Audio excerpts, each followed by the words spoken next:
All right, now we're ready to get into section 3 of the Bazel 101 course, which is about configuring Bazel. And before we can jump into configuring and using it, we're going to have to learn a little bit of terminology. Kind of dry and boring, but it's just useful and allows us to speak in a common vocabulary about all of the things we're going to learn. Let's take a look at this section on packages, rules, targets, and labels. So we'll start with packages. So a package is a folder that contains a build file, and it describes the source files in that package that you could build or test with Bazel. So any directory that contains a build file is automatically a package in Bazel. Of course, you may have the same term package for other things in your repo, so try to keep them distinct. This is a Bazel package. And a subdirectory is part of that same package, of course, unless it has its own build file. Let's take a look at an example tree here. So the // refers to the root of the repository. So that's the // package or the empty string package. Animations has a build file. So that's the // animations package. And under the browser folder, there's another build file. So that's animation/browser is the package. Now notice that the source folder here does not have a build file in it. So that means that this index.ts file is still part of the parent package, the nearest ancestor directory that has a build file, which here is animation. So packages can have subfolders inside as long as they don't declare their own build. Now you'll see build or build.bazel. Either one is legal for Bazel. We'll generally call these files build.bazel to be explicit so that you can find them if you look for star.bazel when you're doing a search or something. Also, it means in case you have a lowercase directory called build, you wouldn't want to also have an uppercase file called capital build. In case you're on a case-sensitive file system, case-insensitive, then those things would collide and they would just cause all kinds of problems. But in this course, we'll just generally use the word build because it's faster to say and to type. Packages have encapsulation. This is the idea that they should have an actual boundary around them that helps you to organize your code better and avoid sort of a spaghetti behavior. So glob, for example, is a wildcard that you can use inside of one of these build files to refer to a bunch of wildcard pattern like */star.txt here. That means all the text files in all of the nested subdirectories, but glob will not descend into a subpackage because the subpackage should be its own distinct unit. We don't want to accidentally start walking into there from the parent package. That's because source files are owned by their package. So those text files in a subpackage should be processed by rules that live in that subpackage, and so they're not visible outside. If you really want some files in this package to be visible to other packages, you have to use something called exports files to indicate that. And then output files are always written into the output folder within the package that they live in. So a rule is not allowed to write outputs to some other package's output directory. That would be confusing and probably cause conflicts. So these are basically practices that evolved at Google in order to make this thing scale as big as it does. Next definition after packages that we need is rules. So a rule, they define as a schema. So it's a way of describing some source files. And for example, sh library would be a grouping of shell or bash files in your repo. Now, when you look in the build file, you're not going to see any behavior of what to do. This is a critical part of how Bazel works and keeps you organized, is that it enforces this good layering practice where the logic of what to do is a black box to you. It's hidden inside of the implementation of that rule. And all you can do when you call a rule is to give the bare facts about your repository. So here's the sources, here are their dependencies. Rules come from rule sets. So we saw earlier in the module.bazel file that we were getting rules shell, for example. That's where sh library, sh binary, and sh test come from. And then when you call one of these rules, it's a little bit like a constructor. And we'll see in the next section how the constructor will create something called a target. Now, rules are generally intended to be paired up with a Bazel command. So a rule might be buildable or runnable or testable, and generally the name of the rule will tell you which of those it is. So this is a convention, but it's pretty widely followed. So if the rule is named some foo_library, that's a suggestion that it is a collection of source files. You would invoke it with Bazel build. It might call some compilers or other code generation tools or something. And the result would be to populate some part of the Bazel output tree with the outputs that are needed for that library. And that's idempotent. You could run Bazel build multiple times. Because it's hermetic, you know that it's not going to have any side effects. It's a pure function. And pure functions, of course, doesn't matter how many times you call them. They don't have any state, and so you can run them more times. That's in contrast to Bazel run, which intentionally does have side effects, not idempotent. A target that's called foo_binary would generally be runnable. And you would run it to do something like write files to the source tree, push artifacts to a server, execute your program and see how it behaves. Those have side effects. and you're only allowed to have one target that you Bazel run at a time.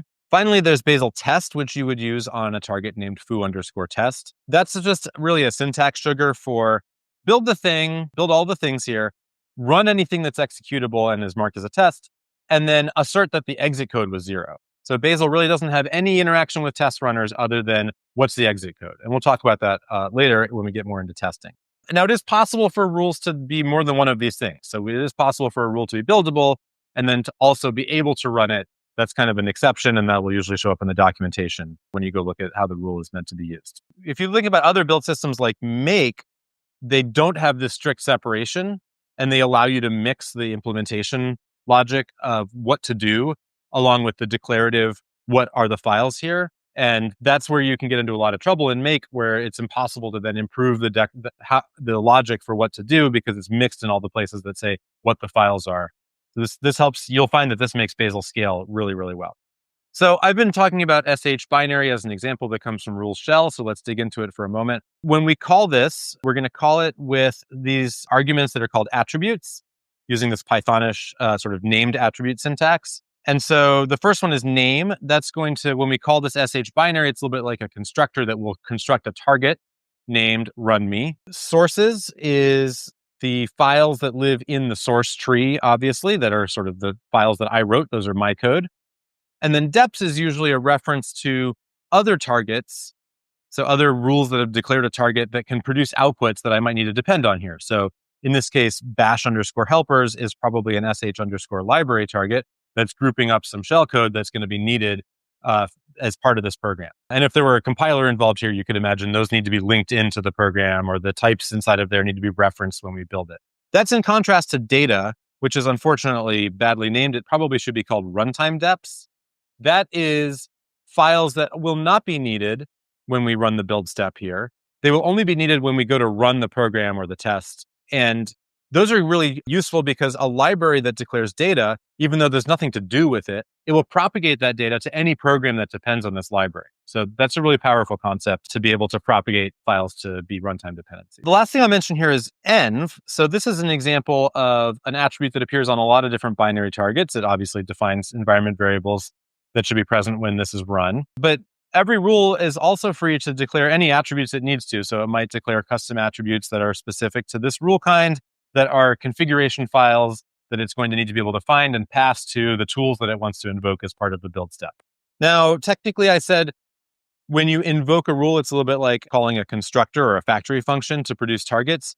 So that produces a rule target. There are 3 other kinds of targets, technically. You probably won't encounter this that much, but just to be aware. Source files that are in the source tree are technically a target. That's important because you want to be able to refer to them as the inputs in the sources attribute that we saw. Output files can be targets, only, however, if the rule definition pre-declares what those outputs are. So you'll see some examples where they are pre-declared, and so you can use them as targets, and in some cases they're not. And then finally, there's something called package groups, which are targets, and we'll see that later when we use the visibility feature in Bazel. The last thing we need is labels. Now, you can think of labels sort of like URLs. Labels are a way to reference a target. They have some syntax around them in the same way that a URL can reference some resource on the internet, and a URL has a scheme at the beginning and other syntactic bits. Same thing for labels in Bazel. And we're going to use these a lot, so it's important to know how to use labels to refer to target. So there's 3 portions of it. The first part is the repository. So that's an @ sign followed by a repository name. You're not going to use this most of the time because label is usually relative to the repo you're in, and we'll see that in the shorthand in a sec. The second part is the package name. This is, of course, like we saw earlier, build files declare packages. So we know that this package, there's a build file here in the utils folder. And finally, there's the name of the target itself. And that's what was declared in the name attribute of the rule that was declared typically. And of course, if it's a source file, then it's just the name of the source file.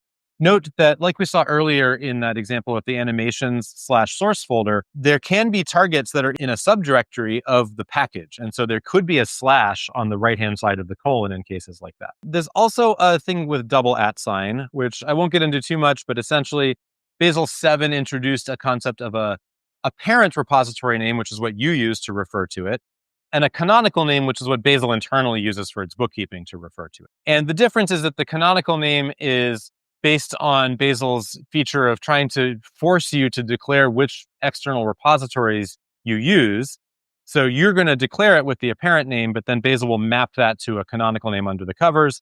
The only reason I mention it is that when you see error messages, they will often have a double @ sign because you're seeing Bazel's internal representation of that thing. Don't try to use the double @ sign on the terminal or in your code. It's very difficult to use it correctly. All right, now the example that I showed here is a fully qualified label in the same way that you could have a fully qualified domain name in a URL. But of course, we don't want to have to type all of that. So let's look at the shorthand you can use to type less. So first of all, we can leave off the repository part, the @ sign, and then the name of the repository if the build file is inside of that repository, or on the terminal if your working directory is inside that repository. Almost always the case. So you can leave that off unless you're referring to a third-party library that's external to your sources. Now, the // as I said, is the root package. So you can always, on the terminal, if your working directory is in some subfolder and you want to anchor your label to the root of the repository, you'll start with //. Otherwise, of course, if you're on the terminal, labels are relative to the working directory. In build files, labels are always, there is no way to be relative. So in a build file, if you want to refer to a package that's beneath you, you actually have to use the fully qualified starting with //, which is unfortunate. Finally, there's a default label for each package, and it's whatever label is named the same as the package that you're in. So let's give an example here. So let's look at this command, bazel run //backend/dev server :dev server. How can we make this shorter? So first of all, if we cd into the backend folder on the terminal, at least, labels can be relative to the working directory. So that means we can leave off //backend/. So we could do dev server :dev server, but since dev server target is named the same as dev server package, it is the default, which means we can leave it off. We can just say bazel run dev server as long as we're in the backend folder on the terminal, right? If you're in a build file, you can use this default syntax. So in a build file, you would say //backend/dev server. You can leave off the :dev server at the end.